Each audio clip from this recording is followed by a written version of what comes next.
बिस्मिल्लाहिर्रहमानिर्रहीम। अस्सलाम वालेकुम। टॉक 7 के साथ मैं हूं एतजाज़ नकी और मेरे साथ मौजूद हैं सज्जाद तरीन साहब।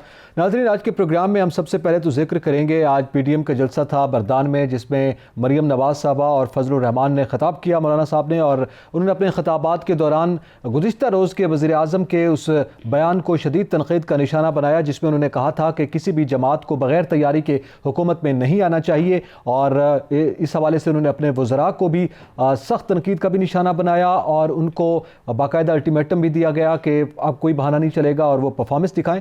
तो इस हवाले से आज तनकीद रही है, इस जलसे में भी उस पर बयानात सामने आते रहे, उसका भी जिक्र करेंगे। और इसके साथ साथ हम बात करेंगे, शाह महमूद कुरैशी साहब ने भी इस्तीफ़ों के मामले पर रद्द अमल आज एक मरतबा फिर दिया है। इसके साथ साथ सेनेट इंतखाबात के हवाले से भी बात की गई है, और फिर सेनेट इंतखाबात के हवाले से हुकूमत बिलखुसूस सदर पाकिस्तान की जानिब से सुप्रीम कोर्ट को रेफरेंस दायर किया गया है, जिसमें उससे इस्तदा की गई है कि वो इस मामले में जो इलेक्शन एक्ट 2017 है उसके सेक्शन 122(6) में बगैर तरमीम के जो मंजूरी हो सकती है उस पर गाइडलाइंस दे। तो इस हवाले से भी हम बात करेंगे। और एक मामला ऐसा भी है जिसमें पब्लिक सर्विस कमीशन के जो इम्तिहानात हुए हैं उसके जो नताइज सामने आए हैं उससे बहुत कुछ उभर कर सामने आया, बिलखुसूस पंजाब में, और जनूबी पंजाब का मामला जो है वो उसमें भी देखेंगे कि कितनी हद तक वहाँ पर इस्तेहसाल हुआ है। सज्जाद तरीन साहब, सबसे पहले तो ये कि आज PDM का जलसा था और मौलाना फजलुर रहमान, मरियम नवाज साहबा ने भी उसमें ख़िताब किया। मेरा पहला सवाल तो ये है कि पीपल्स पार्टी की आला क़यादत मौजूद नहीं थी, इसकी क्या वजूहत है? देखिए, मैं आपको अर्ज़ करूँ, एक तो पीपल्स पार्टी इसलिए मौजूद नहीं थी कि आपको पता है कि 27 दिसंबर को मोहतरमा बेनज़ीर भुट्टो शहीद की बरसी आ रही है और उस बरसी के लिए वो सारा काम कर रहे हैं। तो सारे लोग वहाँ लगे हुए हैं क्योंकि उस बरसी के मौका पर 13वीं बरसी है और एक बड़ा जलसा करने जा रही है पीपल्स पार्टी, जिसमें मोहतरमा मरियम साहिबा को भी कहा गया है और बाकी के लीडर्स को भी कहा गया है कि वहाँ और ख़िताब करें वहाँ। तो एक तो इस वजह से आई है, ऐसी कोई बात नहीं है कि ये कहा जाए कि कोई उनके दरमियान कोई तनाज़ा है या पीपल्स पार्टी आना नहीं चाहती, ऐसा नहीं है। सही। उसकी वजह ये है कि PDM में, नकी साहब, मैं आज आपको बता रहा हूँ कि PDM में सबसे ज़्यादा जो बेनिफिशरी जमात रहेगी वो पीपल्स पार्टी रहेगी। अच्छा। और पीपल्स पार्टी हमेशा किसी भी इत्तेहाद में रही है ना, तो उसने हमेशा मेन रोल किया है। अब भी अगर कोई लोग ये समझते हैं कि पीपल्स पार्टी कोई शायद वो नंबर 2 टीम बन के काम करी, तो ऐसी बात नहीं है। All party conference people's party ने बुलाई थी, उसमें सारा रोल जो है वो पीपल्स पार्टी ने ही किया था, लोगों को जमा किया था। मियाँ साहब का खिताब हो गया, फिर वो मरियम नवाज साहबा का बयानिया आ गया, तो कुछ चीज़ें उस तरफ चली गई, लेकिन ऐसी नहीं थी। आपको याद होगा मैंने एक प्रोग्राम में कहा था कि इस मुल्क की सियासत में आखिरी कहका आसफ अली जरदारी मारेंगे। बिल्कुल सही। तो हालात अब उसी तरफ जा रहे हैं। चलें, उसका भी जिक्र करते हैं। अभी आसिफ जरदारी साहब ने मियाँ नवाज शरीफ और मौलाना फजलुर रहमान से भी रब्ता किया है, उस पर भी बात करते हैं। लेकिन उससे पहले ज़रा ये जो आज गुफ्तगू की गई है जलसे में, मरियम नवाज साहबा ने शदीद तनकीद की गुज़िश्ता रोज़ के उस बयान को जो वज़ीर आज़म ने दिया था, और वो कह रहे हैं कि अगर आपकी तैयारी नहीं थी तो आपको शेरवानी पहनने की क्या जल्दी थी। इसी तरह मौलाना फजलुर रहमान भी बरसे, उन्होंने कहा वो कहाँ गए रियासत मदीना, और उसके बाद अगर आपके पास टीम नहीं थी तो आप क्या करते रहे हैं। तो आज बड़े आड़े हाथों लिया गया है हुकूमत को उस बयान को लेकर। मेरे ख्याल में आप समझते हैं कि ये जो वज़ीर आज़म ने बयान दिया उससे PDM के पास उसके बयानिए को और तक़वियत मिली है? देखिए, मैं आपको अर्ज़ करूं कि मैं तक़वियत वाले जो आपने सवाल किया मैं उस पर भी आता हूँ। पहली बात यह है कि हमें एक बात ज़हन से निकाल देनी चाहिए कि जो रियासत मदीना थी उस जैसा मॉडल शायद कोई नहीं बन सकेगा दुनिया में, मेरा नहीं ख्याल। हाँ, आप ये कह सकते हैं कि उस किस्म के हम कानून ला सकते हैं, उस किस्म की चीज़ें, लेकिन आज का जो हालात हैं और आज जिस तरह सूरत हाल है, ख़ास तौर हमारे जैसे गरीब मुल्कों में, तो वो मुश्किल है ये कहना कि जी हम रियासत मदीना बिल्कुल बना देंगे, क्योंकि आज आपने देख लिया ये वही हैं रियासत मदीना की जो नाम लेते थे कि हम रियासत मदीना बनाएंगे और यहाँ आएंगे, और आज कौन सी रियासत है। रियासत मदीना में कभी ऐसा हुआ कि लोगों के साथ इस तरह के जुल्म, नाइंसाफ़ी, महंगाई, बेरोज़गारी और इस तरह हो, और रियासत मदीना में कभी ऐसे हुआ कि खलीफा अपना घर जो है वो तो रेगुलाइज़ करा ले और बाकी जो रियाया है उनके डिमॉलिश करा दिए जाएँ। आपने देखा है कराची में सर्कुलर रेवन्यू की बहाली पर क्या हुआ है, इस्लामाबाद में क्या हुआ है, अभी और बहुत सी जगह पर आपको पता है CDA वाले गाय बगाह में बताते रहते हैं, इस्लामाबाद में बहुत सारे घर अभी और डिमॉलिश होने हैं। तो ये कंसेप्ट कि ये बनीगाला का आप जिक्र कर रहे हैं, ज़रा वाज़ेह कर दें ताकि लोगों के जहन में वो जी, मैंने ये बताया कि उनका तो आपको पता है वो रेगुलाइज हो गया, लेकिन गरीब आदमियों को गिरा दिए गए हैं। तो ये रियासत मदीना वाली बात जो ऐसा नहीं होती। रियासत मदीना में जवाबदेह खलीफा होता है कि खलीफा ने कहा कि मुझसे क्वेश्चन करो, और क्वेश्चन होता था उन पर और वो जवाब देते थे। और मुकदमात भी अगर कोई आया है सामने तो उस पर भी उन्होंने फेस किया है। यहाँ सूरत हाल मुख्तलिफ है। ये बात कहना जी रियासत मदीना, ये तो आप ऐसे ही है कि जैसे बस आप कंटेनर पे खड़े हो कि आप कहते रहे लोगों को एक ख्वाब बेचते रहे और ये चलते रहे। दूसरी बात जो आपने कही है कि जो आज उन्होंने PDM वालों ने तनकीद की, देखिए मैं आपको अर्ज़ करूँ, प्राइम मिनिस्टर ये अपने ऊपर खुद अदम एतमाद कर रहे हैं कि जी जब तैयारी ना हो तो इक़्तिदार में ना आए। भाई अगर आपकी तैयारी नहीं थी तो आप इक़्तिदार में क्यों आए? ये अपोजिशन को तो आपने एक ऐसी लूज़ बॉल करा दी है कि जिस पर उन्होंने तो बाउंड्री के बाद छक्का मारना ही मारना है। ये मैं इसलिए बात कर रहा हूँ कि प्राइम मिनिस्टर इमरान खान ज़्यादातर क्रिकेट की इस्तिलाहात इस्तेमाल करते हैं और क्रिकेट के हवाले से विकेट गिर गई, ये गिर गई, तो मतलब ये तो अंपायर की उंगली, तो ये उन्होंने खुद ऐसी बात कर दी है जिसके बाद अपोजिशन को एक ऐसी लूज़ बॉल मिली है कि अब वो इस पर खेलते रहेंगे और अब ये अब शुरू हो जाएंगे वो। अब देखिए मैं आपको अर्ज़ करूं कि प्राइम मिनिस्टर इमरान खान के पास इसमें कोई शक नहीं है कि कोई टीम नहीं थी। ये हमें जो कहते रहे और हमें असद उमर का जो चेहरा दिखाते रहे कि ये कर देंगे, असद उमर साहब वो कर देंगे। आपने देखा कि पाकिस्तान की तारीख़ में सबसे नाकाम वज़ीर ख़जाना जो थे वो असद उमर साहब साबित हुए हैं और असद उमर साहब को हटा दिया गया। फिर वो चोर और डाकू और पता नहीं जिनको प्राइम मिनिस्टर क्या कहते रहे उनके लोग लाए गए। हफीज़ शेख साहब तो पीपल्स पार्टी के साथ थे, उससे पहले वो पिछली गवर्नमेंट में काबली के साथ भी रहे हैं। जी असद उमर पर प्रायोरिटी दी गई उनको, इसका मतलब ये हुआ ना उनको हटा के उनको। तो ये प्राइम मिनिस्टर ने जो अमल किया था वो उन्होंने उस दिन तकरीर में कहा कि तैयारी ना हो तो नहीं आना चाहिए। अब सवाल ये है कि ये प्राइम मिनिस्टर ने किसी नई पार्टी को तो नहीं कहा ना, यहाँ कोई नई पार्टी तो नहीं बनने जा रही, कोई नई तैयारी तो नहीं कर रही। जो बाकी पार्टियां यहाँ मौजूद हैं उनको तो प्राइम मिनिस्टर खुद कहते हैं कि 35-35 साल से वो इक़्तिदार में रहे हैं और बारियाँ लेते रहे हैं। इसका मतलब ये है कि इनकी कोई तैयारी नहीं थी, इनका पाकिस्तान की पॉलिटिकल हिस्ट्री में कोई मुआवजा नहीं है। ये महंगाई कंट्रोल नहीं कर सके, ये बेरोज़गारी में कंट्रोल नहीं कर सके, ये कोरोना की जो सूरत हाल थी उसको कंट्रोल नहीं कर सके। और यकीन माने ऐसे बाज़ जगह बाज़ औक़ात ऐसे लग रहा था जैसे कोई रियासत की रीति नहीं है कहीं। तो मैं ये समझता हूँ कि प्राइम मिनिस्टर ने आखिर तंग आकर अपने जो वज़ीरों के सामने बात की। अपोजिशन अब इस पर तनकीद करेगी और अपोजिशन आप देखिएगा और बहुत ज़्यादा तनकीद करेगी। अभी तो प्राइम मिनिस्टर ने एक और बात की है, उन्होंने अपने एक इंटरव्यू में कहा है कि अगर वो एक हफ़्ता आके यहाँ बैठ जाएं तो मैं इस्तीफ़ा पे गौर करूँगा। आप यकीन मानें कि अब जो अपोजिशन में पार्टियाँ ख़ासतौर पर पीपल्स पार्टी जो है और मौलाना फजलुर रहमान साहब जो हैं, आपने देखा होगा कि मौलाना फजलुर रहमान साहब के पास जो उनके अकीदतमंद हैं वो ऐसे हैं कि यहाँ कितनी शदीद बारिश थी। मैं खुद उस धरने में जाके घूमता रहा, मैं देखता रहा, बूढ़े बूढ़े लोग, ये जो कहते हैं ना मदरसों के बच्चे और ये यंग लोग भी थे, लेकिन छोटा बच्चा उसमें कोई नहीं था कि कोई 12 साल 14 साल का हो, सब यंग लोग थे और बुज़ुर्ग थे और वो शदीद बारिश शदीद सर्दी में यहाँ बैठे रहे। दूसरी उनके साथ जमात है पीपल्स पार्टी। पीपल्स पार्टी कोड़े फांसियाँ और तशद्दुद पीपल्स पार्टी के कारकुनों ने देखा हुआ है और नस्ल से वो पीपल्स पार्टी में साथ हैं लोग, 2-3 नस्लों से हैं। तो पीपल्स पार्टी जानती है या इस मुल्क में एहतजाज करना जो है वो जमात इस्लामी जानती है। काजी हुसैन अहमद साहब मोहतरमा बेनज़ीर भुट्टो की हुकूमत के ख़िलाफ़ बड़े धरने देते रहे। आजकल जो हैं सिराजुल हक साहब वो तो नहीं दे रहे, ना PDM का हिस्सा हैं, लेकिन वो जमात इस्लामी के पास लोग हैं और वो कमिटेड लोग हैं। तो ये प्राइम मिनिस्टर का ये कहना, ये भी कहीं प्राइम मिनिस्टर के लिए प्रॉब्लम ना क्रिएट कर दे आने वाले दिनों में। वो तो खैर चैलेंज कर रहे हैं ना कि मेरे जैसा धरना देना। तो ये देखिए और दूसरी बात यह है कि आज मैं समझता हूँ जो उन्होंने जलसा किया उसमें भी पब्लिक थी। बेशक हुकूमत ये कहे जी जलसा नाकाम हो गया, उसमें नहीं थे, लोग थे। और ये जो लोग आ रहे हैं, ये मैं पहले दिन से कह रहा हूँ, जो PDM के जलसे में नकी साहब लोग आ रहे हैं ना, ये कोई PDM की वजह से नहीं आ रहा है। PDM ने कोई मुतबादल मुआशी प्रोग्राम नहीं दिया।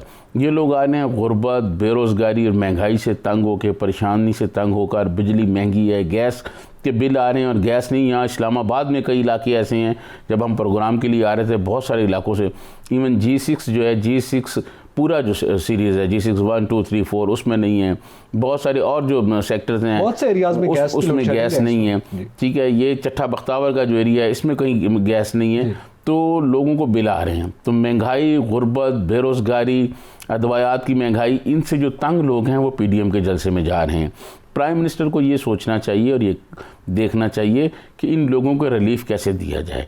अगर इन लोगों को रिलीफ़ नहीं दे सकेंगे तो आप यकीन मान लें कि यहाँ धरना भी हो जाएगा, यहाँ एहतजाज भी हो जाएगा और मुल्क गिर अपोजिशन जो चाहेगी वो कर लेगी। तो इस हवाले से मैं ये समझता हूँ कि प्राइम मिनिस्टर ने जो कहा, उन्होंने इस बात का एतराफ़ किया है कि इनको कोई तजर्बा नहीं था इनकी टीम को, और उन्होंने खुद कहा कि हमने तो टाइम लग गया कितना समझते हुए चीज़ों को। 3 महीने तो हमें सीखने में मिला। अब भी वो कह रहे हैं कि वज़रा को जब बात करते हैं तो वो कहते हैं कि हमें सीखने का अभी मौका चाहिए। तो जाहिर है अब मैं आपको अर्ज़ करूँ, जब जुल्फ़िकार अली भुट्टो इक़्तिदार में, इनका और जुल्फ़िकार अली भुट्टो का कोई मुआवजना नहीं है, ठीक है, लेकिन मैं एक आपको सिर्फ ये बता रहा हूँ, मिसाल दे रहा हूँ कि जुल्फ़िकार अली भुट्टो जब आए तो आप देखिए उन्होंने मुल्क की बुनियादी पॉलिसियाँ पहले 40 दिन में तब्दील करके रख दी। आप इससे इत्तफाक कर सकते हैं, इख्तलाफ कर सकते हैं कि वो पॉलिसियाँ ठीक थी या नहीं ठीक थी, इस पर बहस हो सकती है। बिल्कुल सही, मगर उस तारीखी हकीकत को उन्होंने जनाब इस मुल्क में पॉलिसियाँ तब्दील कर दी, बुनियादी पॉलिसियाँ, ठीक है जी, नेशनलाइज चीज़ों को कर लिए। कोई 26 के करीब यूनिवर्सिटी जुल्फ़िकार अली भुट्टो ने बनाई हैं, तालीमी इदारे बना दिए, शनाख्ती कार्ड बना दिए, पासपोर्ट आम आदमी तक रसाई हो गए। आप जिस डिपार्टमेंट को उठाए नीचे देखेंगे पीपल्स पार्टी के दौर में, भुट्टो साहब के दौर में बना होगा। तो वो भी पहली गवर्नमेंट थी, उनके साथ जो लोग थे चंद एक को छोड़ के बाकी कभी मिनिस्टर नहीं रहे थे, ठीक है। तो मैं ये समझता हूँ कि लीडर पर डिपेंड करता है, लीडर चीज़ों को बताता है। मैं एक दफ़ा हफीज़ पीरज़ादा साहब का इंटरव्यू कर रहा था, जो भुट्टो साहब के वज़ीर तालीम थे। उन्होंने कहा कि जो इलामा इकबाल ओपन यूनिवर्सिटी है ना, ये पीपल्स यूनिवर्सिटी के नाम पे भुट्टो साहब ने बनाई थी। तो वो कहने लगे कि भुट्टो साहब जब प्राइम मिनिस्टर बने तो उन्होंने मुझे कहा कि लंदन चले जाओ, फ़लाँ आदमी एक जगह है, एक वो इस तरह ओपन यूनिवर्सिटी की तरह यूनिवर्सिटी चला रहा है, आप वहाँ जाके देखें कि वो यूनिवर्सिटी कैसे चला रहा है और हमारे एनवायरनमेंट में वो यूनिवर्सिटी किस तरह काम कर सकती है। वो कहने के मैं वहाँ गया, मैंने वो देखा और यहाँ के वो यूनिवर्सिटी बनाई, ये जो अब ओपन यूनिवर्सिटी है, इलामा इकबाल ओपन यूनिवर्सिटी ज़ियाउल हक ने नाम तब्दील कर दिए थे। जैसे हमारी मुल्तान यूनिवर्सिटी थी, उसका नाम बहाउद्दीन ज़िक्रिया यूनिवर्सिटी कर दिया, और बहाउद्दीन ज़िक्रिया दरबार के नाम पर हर साल करोड़ों रुपए कमाने वाले मखदूम शाह महमूद कुरैशी ये नहीं बता सकते कि मुल्तान में एक स्कूल भी उन्होंने बनाया। सही, ये है सूरत हाल। अच्छा, इसी के साथ ही आज ये जो बयानिए की बात आप कर रहे हैं, मरियम नवाज साहबा ने ज़ाहिर तनकीद की और वो फोकस रही वज़ीर आज़म की उस बयान पर, मगर मौलाना फजलुर रहमान ने एक दो बातें की हैं। मैं ज़रा चाहूँगा कि उस पर थोड़ा सा मैं आपका तजिया ले लूँ कि मौलाना साहब जो है वो कुछ बड़े स्पेक्ट्रम में चीज़ों को देख रहे हैं, कुछ और अंदाज में देख रहे हैं। और मरियम नवाज साहब ने इस्तीफ़ों के हवाले से बात की, और आसिफ अली जरदारी साहब ने आज टेलीफोन गुफ्तगू की, उसमें इस्तीफ़ों का मामला है। तो ये हम जिक्र करेंगे। यहाँ पे वक्त तो एक ब्रेक का, हमारे साथ रहिएगा।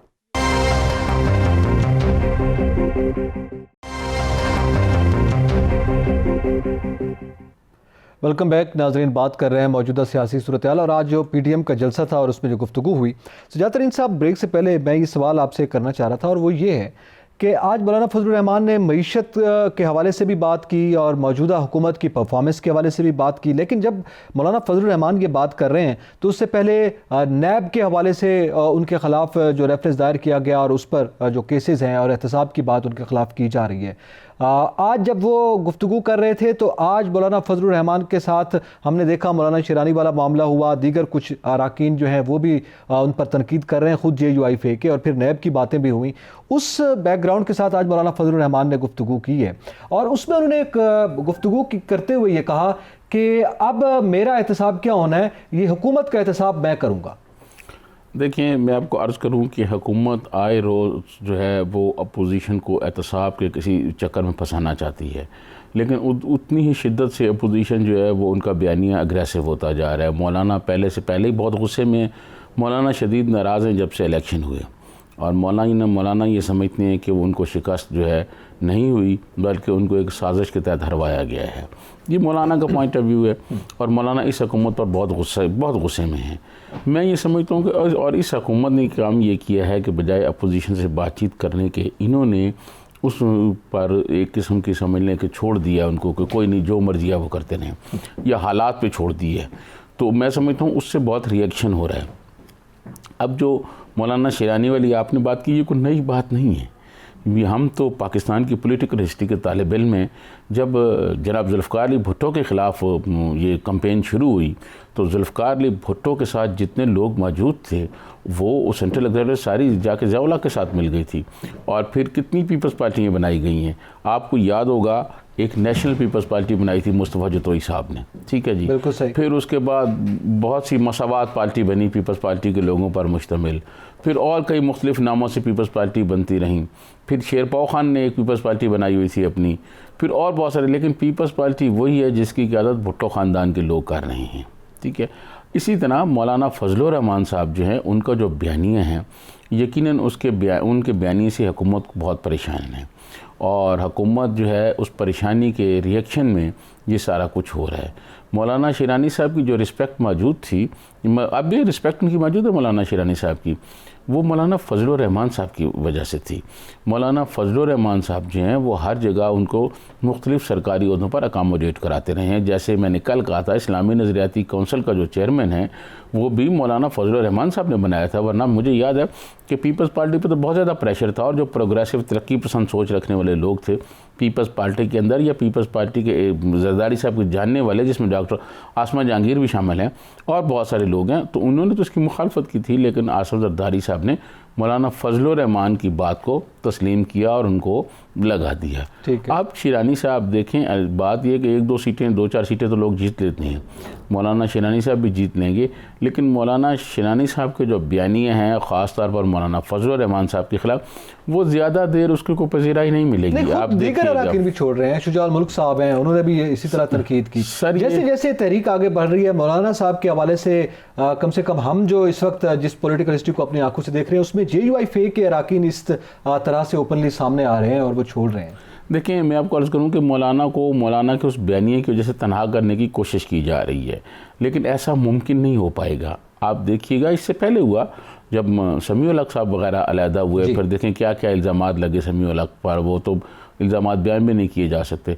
तो मैं ये समझता हूँ कि ये बिल्कुल ये भी हो जाए, ये मौलाना फजलुर रहमान को जितने लोग छोड़ के बेशक चले जाएं, लेकिन JUI जो है वो वही होगी जिसकी क़यादत मौलाना फजलुर रहमान कर रहे होंगे या उनके कोई भाई कर रहे होंगे। उनके अलावा मेरा नहीं ख्याल कि कोई JUI कहीं पजीराई मिल जाएगी। हो सकता है तो थोड़े अरसे के लिए हो, कहीं कुछ उनको सीटें भी मिल जाएं, मगर वो लेकिन फ्यूचर में जो है वो मौलाना फजलुर रहमान की होगी और मौलाना फजलुर रहमान जिस पार्टी को हेड करेंगे वही JUI होगी। चले, ये तो एक मामला हो गया। अब जैसे इस्तीफ़ों का मामला आप ले लें, उसमें मरियम नवाज साहब ने कहा कि 400 इस्तीफ़े हैं और ये इस्तीफ़े हमें इनके मुंह पे मारने चाहिए और उसके बाद हम देखते हैं ये हुकूमत कैसे रह सकती है। ज़ाहिर इस्तीफ़ों के मामले पर मुस्लिम लीग नून और मौलाना दोनों यकज़बान हैं, पीपल्स पार्टी का थोड़ा सा मुख्तलिफ मौक़िफ़ था। लेकिन आज मैं आपसे ये सवाल भी रखना चाहता हूँ कि एक तो आसिफ अली जरदारी साहब ने टेलीफोनिक रब्ते किए हैं, उसकी कहानी भी आप बताएंगे, और इसके साथ साथ क्या वजह है कि पाकिस्तान पीपल्स पार्टी के बगैर तो ये 400 इस्तीफ़े पूरे नहीं हो सकते, जिसकी बुनियाद पर आज ये बयानात सामने आ रहे हैं। तो उस पर तो ज़ाहिर है एक इख्तलाफ राय या डिफरेंस ऑफ ओपिनियन हम कह सकते हैं वो मौजूद है वहाँ पर। देखें, मैं आपको अर्ज़ करूँ, बात यह है कि पीपल्स पार्टी जो है वो ये कोशिश करती है हमेशा।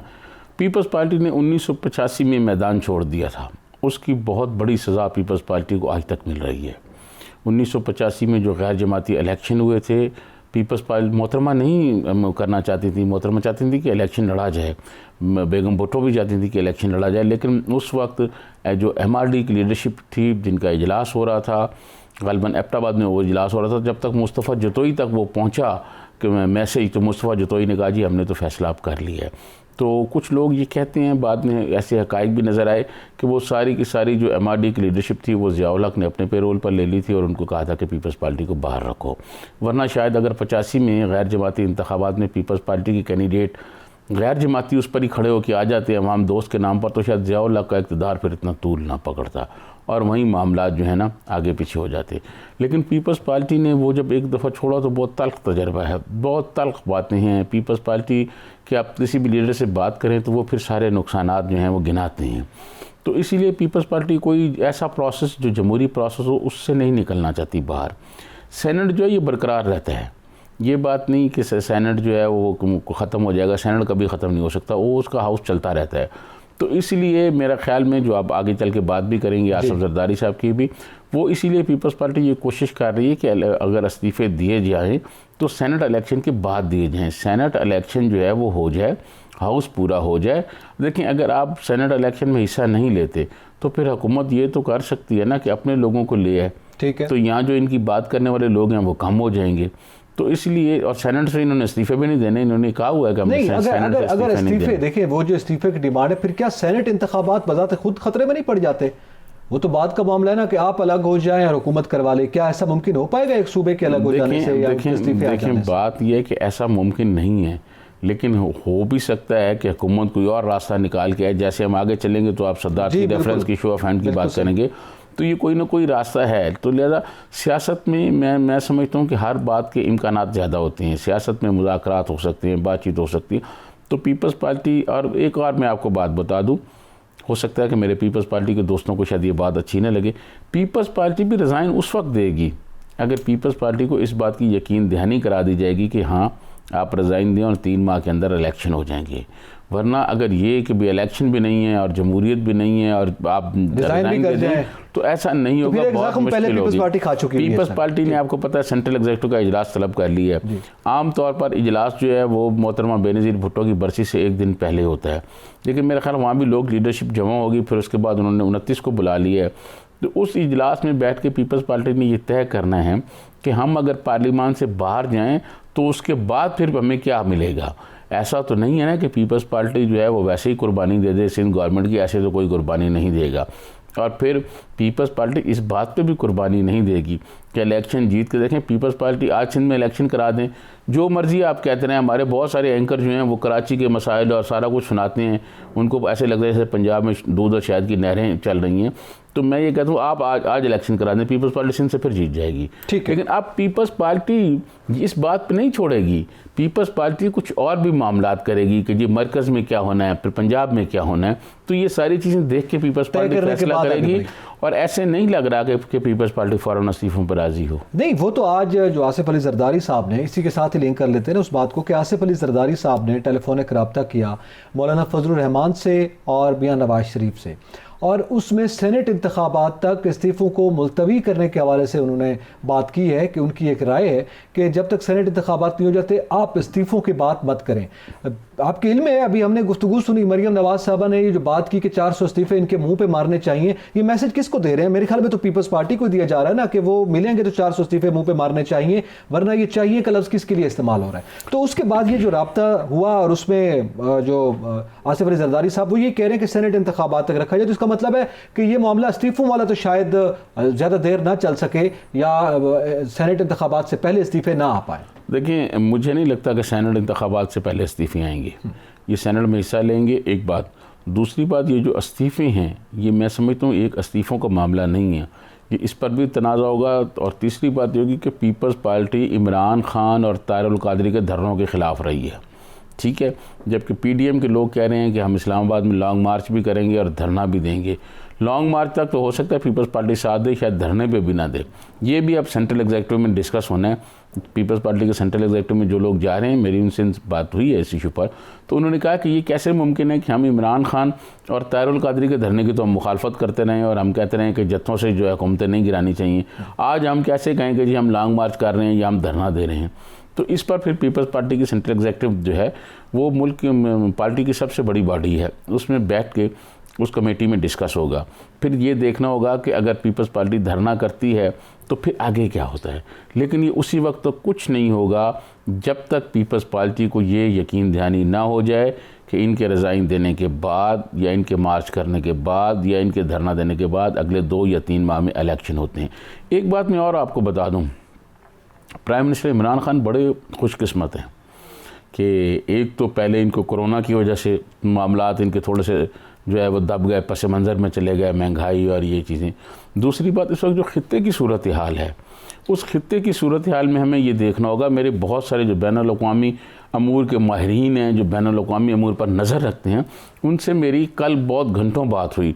तो क्या ख़ित्ते की जो सूरत हाल है, क्या उसमें नज़र आ रहा है कि ख़ित्ते में ऐसी सूरत हाल है जबकि LOC पर रोज़ फायरिंग हो रही है और सूरत हाल है वो है अफ़गानिस्तान की सरहद पर क्या हो रहा है। तो क्या इन हालात में क्या यहाँ इलेक्शन या कोई तब्दीली हो सकती है, इन हालात में की जा सकती है, वो फ़ायदेमंद होगी।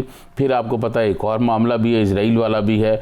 उस हवाले से आपको पता है कि जितनी जो है प्रेशर, दबाव और जितनी चीज़ें चल रही हैं, और वो भी आपको पता है, और मैं एक मिनिस्टर का नाम नहीं लेता, मुझे रात ही बताया गया है कि अब उस मिनिस्टर को भी ये कहा गया है कि वो मीडिया पे जाएं और जाकर जो पहले इजराइल के बहुत ख़िलाफ़ बातें करते थे, अब वो जो हैं आकर ये बताएंगे कि हमें ये भी जो है फ़ायदा है और ये भी फ़ायदा है और ये नुकसान है, अगर नहीं करेंगे तो अगले कपल ऑफ वीक्स में आप देखिएगा एक और कैंपेन जो है एक राय आमा बनाने की कोशिश की जाएगी, तो मामलात उस तरफ चले जाएंगे।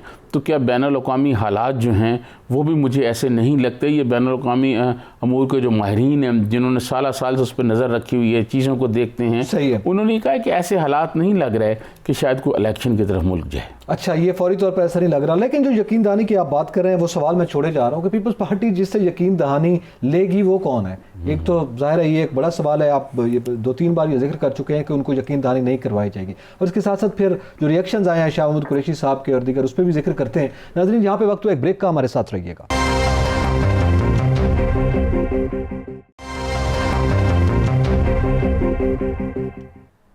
Welcome back. सजाद साहब, ब्रेक से पहले ये सवाल मैंने आपके लिए छोड़ा था और वो ये था कि आप जिक्र कर रहे हैं कि यकीन दहानी जब तक पीपल्स पार्टी को नहीं होगी, यकीन दहानी कौन करवाएगा उनको? देखिए, इसमें तो कोई दो राय नहीं है, ये तो ओपन बातें अब हो रही हैं कि जब तक स्टैब्लिशमेंट इस बात की यकीन दहानी नहीं कराएगी कि ये जो होना है। और आपको याद होगा मैंने कल के प्रोग्राम में ये भी कहा था कि एक मेला सजने जा रहा है सऊदी अरब में भी, वहाँ भी कुछ लोग जा रहे हैं। तो जब तक स्टैब्लिशमेंट की जानिब से ये यकीन दहानी नहीं कराई जाएगी, पीपल्स पार्टी की तरफ से मेरा नहीं ख्याल कि कोई इस किस्म का हतमी फ़ैसला किया जाएगा। ठीक है। अच्छा, शाह महमूद कुरैशी साहब की ज़रा बयानात आज वो फिर सामने आए हैं। मुल्तानी मखदूम साहब हमारे जो हैं वो ये कह रहे हैं कि आज तो बड़े गुस्से में थे वो, आज फिर मुल्तान में उन्होंने गुफ्तगू की है, मुल्तान में मौजूद थे, गुज़िश्ता रोज़ भी मुल्तान में मौजूद थे। तो उन्होंने कहा कि क्या मसला है, अपोजिशन क्यों बार बार ये बात कर रही है कि हम 31 जनवरी तक जो है वो इस्तीफ़े देंगे, या ये बात कर रही है या मुख्तलिफ हवालों से। आप 31 दिसंबर तक इस्तीफ़े जमा करवाएं स्पीकर के पास और ड्रामेबाजी बंद करें। आज वो शदीद गुस्से में है। मखदूम शाह महमूद कुरैशी पीपल्स पार्टी पंजाब के सदर थे जब मोहतरमा बेनज़ीर भुट्टो 18 अक्टूबर को आ रही थी। तो वहाँ मोहतरमा ने आने से पहले एक मीटिंग बुलाई हुई थी और उस मीटिंग में ये लोग बता रहे थे कि जी कितनी कितनी जो है ना ये बसें हम लाएंगे इस्तकबाल के लिए। उसमें शाह महमूद कुरैशी साहब ने भी बताई हुई थी। तो पीपल्स पार्टी के हमारे दोस्त हैं मीरबाज़ खान खितरान, उन्होंने कहा बीबी पंजाब की सरहद पे मुझे या किसी अपने आदमी को खड़ा कर दें, ये जो लोग कह रहे हैं ना हम इतनी इतनी बसें लाएंगे, ये जब गिनती होगी तो पता चल जाएगा। तो ये ज़मीन ऐसे बात याद आ गई। ये शाह महमूद कुरैशी साहब तो मखदूम है ना हमारे मुल्तान शहर के। ये जब प्रेशर आती है, गवर्नमेंट पर दबाव आता है तो ये शुरू हो जाते हैं। और जो इनको बयानात अब ज़्यादातर ये बयानात वो दे रहे हैं जो इन्फॉर्मेशन मिनिस्टर को देने चाहिए, ज़्यादातर बयानात वो ये दे रहे हैं जो वज़ीर इत्तलात को देने चाहिए या वज़ीर दाखिला को देने चाहिए। इनको जो बयानात देने चाहिए उन बयानात के हवाले से ये आप देख लें कि इनका क्या सूरत हाल है। इनको इस पर अभी तक इन्होंने कौम को क्लियर नहीं किया कि पाकिस्तान पर दबाव है, इजराइल के हवाले से क्या पॉलिसी बनाई जा रही है, मुत्तहिदा अरब इमारात ने क्या इनको कहा है, ये गए हैं वहाँ मिल के आए हैं, अभी वहाँ क्या होने जा रहा है, ख़ित्ते में क्या सूरत हाल तब्दीली आ रही है। इस हवाले से मैं समझता हूँ जो फॉरेन ऑफिस का काम है इनको वो करना चाहिए। नहीं चले वो नहीं कर रहे तो राना सनाउल्लाह के जवाब दे दें। कल जो राना सनाउल्लाह साहब ने कहा कि शाह महमूद कुरैशी साहब तो इस पर तैयार थे, नैब कवानीन में तरामीम के हवाले से जो हमारे मुतालबात थे उस पर तैयार थे, आज वो उसके खिलाफ बयान दे रहे हैं ना। तो राना सनाउल्लाह कहते हैं ये तैयार थे, बल्कि शाह महमूद कुरैशी साहब ने मुझे ये कहा बकौल राना सनाउल्लाह के कि ये शहजाद अकबर जो है ये पागल आदमी है, ये नहीं मान रहा, वरना हम तो तैयार हैं। तो ये फिर उस पर भी क्लेरिफिकेशन दे दें, चले वो बड़े लेवल पे नहीं। देखिए मैं आपको अर्ज़ करूँ कि शाह महमूद कुरैशी साहब जो है ना उन्होंने कभी उस तरह की सियासत नहीं की। कुछ थोड़ा सा अरसा पीपल्स पार्टी में रहे हैं, उसके बाद वो हमेशा आपको पता है कि सहारों के थ्रू पॉलिटिक्स करते हैं। तो वो उनको बस जो कहा जाता है वो ये इसमें कोई शक नहीं। मुझे मेरे ज़ाती इल्म में ये बात कि अपोजिशन को ये कहा गया कि नैब में हम ये तरमीम करेंगे, और ये नैब की तरमीम की बात आज नहीं, ये उस वक्त शुरू हुई थी जब आर्मी चीफ़ की मुद्दत मुलाजमत में तोसी का मामला पार्लियामेंट में गया। तो उसके पस पर्दा जो मुलाकातें हुई, जो पस पर्दा चीज़ें तय हुई उस वक्त हुई। ये सारी चीज़ें हैं, कुछ बातें ऐसी हैं जो ऑन एयर हम कह नहीं सकते। तो ये उस वक्त मामला हुए थे। लेकिन मैं आपको अर्ज़ करूँ कि शाह महमूद कुरैशी साहब इसके हामी थे कि तरमीम कर लीजिए। अब शहजाद अकबर साहब को किसने कहा है? प्राइम मिनिस्टर ने कहा होगा कि प्राइम मिनिस्टर जी चाहते हैं कि ना हो तरमीम, तो इसीलिए उन्होंने कहा जी हम तरमीम नहीं करेंगे। लेकिन आप देखिएगा कि एक रोज़ आएगा ये आइन में तरमीम भी करेंगे ये, और ये पार्लियामेंट जो नैब की जो कवानीन है उनमें भी तरमीम करेंगे, ये बाकी तरमीम भी करेंगे। अगर थोड़ी सी सूरत हाल इसी तरह रही और इसी तरह मामलात रहे, अब दो बातें हैं, या तो ये तरमीमें होंगी और अपोजिशन जो कुछ कह रही है वो मानना पड़ेगा, और अगर नहीं मानना पड़ेगा तो फिर यकीनन जो मरीम नवाज़ साहबा कह रही हैं, और अगर पीपल्स पार्टी को वो बात जो मैंने पहले कही कहीं से यकीन दहानी हो गई तो अगले 2 हफ्तों में आप देखिएगा 4 हफ्तों में क्या सूरत हाल बनती है। सूरत हाल बदल सकती है। ये जो शो ऑफ हैंड का सेनेट इंतखाबात की बात की जा रही है, हमने उस पर एक पूरा शो किया था, लेकिन उसमें आपके इल्म में है कि सुप्रीम कोर्ट में सदर की जानिब से रेफरेंस भेज दिया गया है, जिसमें एक तो जो रेफरेंस भेजा गया है वो आर्टिकल 186 के तहत कानून आइन के जी, जो आपने इरफान कादर साहब से ने सवाल भी किया था। और इसके साथ साथ अब उसमें जो इस्तदा की गई है वो ये है कि इलेक्शन एक्ट 2017 में जो सेक्शन 122(6) है, उसके तहत वो ये पूछ रहे हैं कि बग़ैर आइनी तरमीम के हम ये इंतखाबात शो ऑफ हैंड्स के ज़रिए कर सकते हैं, यानी उस पर गाइडलाइंस ली जा रही हैं। देखिए, मैं आपको अर्ज़ करूं कि एक चीज़ जो आइन में मौजूद ही नहीं है, सुप्रीम कोर्ट ने, देखिए मैं आपको अर्ज़ करूं, जो एक चीज़ आइन में मौजूद नहीं है, कानून में मौजूद नहीं है, सुप्रीम कोर्ट भी पाकिस्तान की सबसे बड़ी अदालत है। वहाँ के मोहतरम जज साहबान जो हैं वो जितने भी फैसले करते हैं पाकिस्तान के आइन और कानून के मुताबिक करते हैं। जज साहबान ये नहीं कर सकते। और एक बात, दूसरी बात ये है कि सुप्रीम कोर्ट जो है वो आइन नहीं बना सकती, आइन में तरमीम नहीं कर सकती। आइन में तरमीम सिर्फ पार्लियामेंट करती है, जहाँ अवाम के मुंतखब नुमाइंदे होते हैं। बिल्कुल ठीक है, लेकिन ये बगैर तरमीम के कह रहे हैं ना, बगैर किसी आइन मैं उसी तरफ आ रहा हूँ, मैं उसी तरफ आ रहा हूँ कि ऐसा मुमकिन नहीं है, ऐसा बिल्कुल नहीं हो सकेगा। अगर ये कर सकते तो ये शायद इलेक्शन कमीशन को ही कह देते ये कर दें। इनको पता है कि ऐसा नहीं होना। ये सुप्रीम कोर्ट से एक राय लेके को बहाना करना चाहते हैं। लेकिन आप देखिएगा आने वाले दिनों में इस हवाले से आइनी और कानून अमूर के बहुत सारे माहिरीन से हमारी बात हुई। इरफान कादर साहब ने तो हमारे प्रोग्राम में कहा था बहुत सारी, लेकिन ऐसा मुमकिन नहीं है। अब ये रेफरेंस किसने तैयार करके दिया है और किसने कहा है कि जी ये कर लें और शो ऑफ हैंड कर लें? शो ऑफ हैंड क्यों कराना चाहते हैं? इसलिए कि हुकूमत को ये ख़तरा है कि इनके बलूचिस्तान और केपी में लोग, इनकी पार्टी के जो लोग हैं वो वोट फ़रोख्त ना कर दें।